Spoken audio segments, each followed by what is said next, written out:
But first, as we mentioned, Hurricane Beryl has officially made landfall in Texas. This is a live look at the storm's track.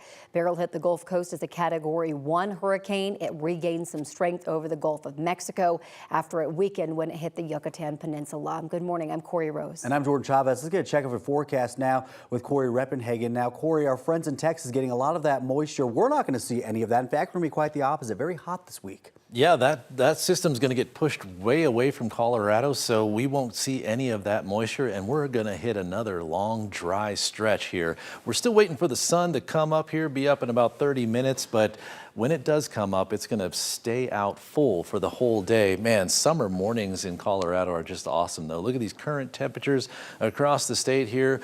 Kremling down to the upper 30s this morning, which is pretty normal this time of year. These temperatures are just feeling real good out there.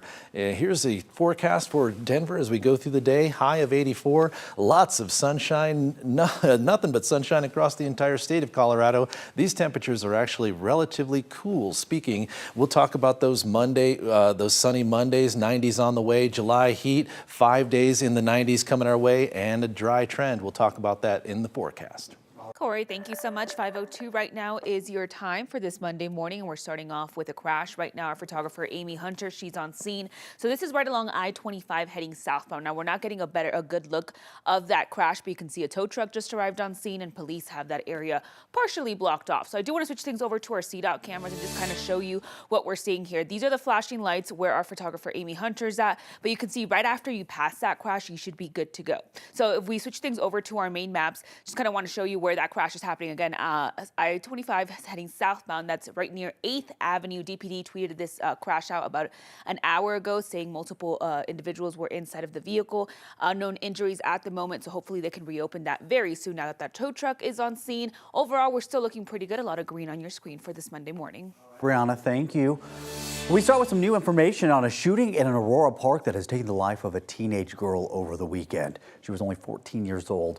2 other teens were also hurt in this shooting. This happened Saturday at a party involving up to 100 people in Highland Hollows Park. Police say that around 9:15, a party turned into a fight that ended with gunshots. First responders rushed 3 teenage girls with injuries to the hospital, where one of them passed away. Local nonprofit Struggle of Love Foundation, which is dedicated to youth violence prevention, says situations like this are dramatic for the kids and the community. This is a problem. It could be catastrophic for our community, and it is turning out to be, because we're losing the only natural resources that we have as Black people, and that's our young people. Our kids are living in this trauma. McBride says that this won't be the last time he says these words, as long as youth programs and resources go unsupported, and this won't be the last time a family learns to live with permanent consequences of teen violence. Aurora police say that investigators are looking into several leads right now, but so far no arrests have been made. Police in Aurora tell us the driver of a pickup truck crashed into 2 children riding electric scooters on Saturday. Police say the kids were on East Dartmouth Avenue near South Richfield Street when it happened.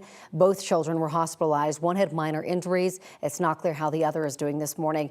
Police say the driver did not do anything wrong and stayed at the scene. Right now, Denver police are investigating a deadly motorcycle crash that happened downtown. It happened overnight Saturday at the intersection of 19th and Broadway. Police say that the person on the motorcycle was taken to the hospital, where he later passed away. The motorcycle was the only vehicle involved. A restaurant in Golden is all clear after employees were exposed to chemicals after a fire outside of the restaurant. It happened Saturday night at the Golden Mill restaurant on Ford Street. Golden Fire says an electric one-wheel scooter caught fire near the patio of the restaurant. The restaurant was evacuated while employees put out the fire using a dry chemical fire extinguisher. But 4 employees were exposed to that chemical in the process. They were treated on scene. Hazmat crews cleaned up and determined it was safe to reopen the patio on Sunday. In news across the U.S., heads of state from around the world are arriving in Washington, D.C. today. It's hosting the NATO Summit for the first time in 25 years.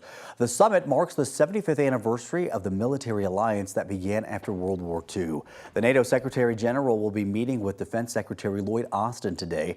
The summit itself starts tomorrow, but instead of foreign policy, some analysts say President Joe Biden's candidacy could be the main focus. Meantime, President Biden hit the campaign trail in battleground Pennsylvania, even as leaders in his own party meet to discuss his candidacy. This new campaign push comes 10 days after a debate performance that set off alarm bells in the party. This weekend, a fifth Democratic lawmaker calling for him to step aside after his dismal debate performance last month, while more privately admit they are considering doing the same. House Democratic leader Hakeem Jeffries met with top Democrats over the weekend to weigh their options before returning to Washington Monday for the first time since that debate. And high-ranking Senator Mark Warner will huddle with fellow Senate Democrats today to decide if Biden has what it takes to beat Trump a second time, as his candidacy endangers some lawmakers' political futures. If Chuck Schumer and Hakeem Jeffries and Nancy Pelosi come down and say, we're worried that if you stay in the race, we're going to lose the House and the Senate, how will you respond? They all said I should stay in the race. Stay in the race. None of the people said I should leave. But if Biden's team hopes a smooth performance during the NATO summit in Washington, D.C. will help right the ship. The judge in former President Trump's classified documents case has granted more trial delays. On Saturday, the judge granted Trump's request for further briefing on the issue of presidential immunity. The ruling is the latest fallout from the Supreme Court's presidential immunity decision on Monday, which ruled that Trump has immunity from prosecution for some conduct as president. The judge also paused two upcoming deadlines for Trump and his co-defendants.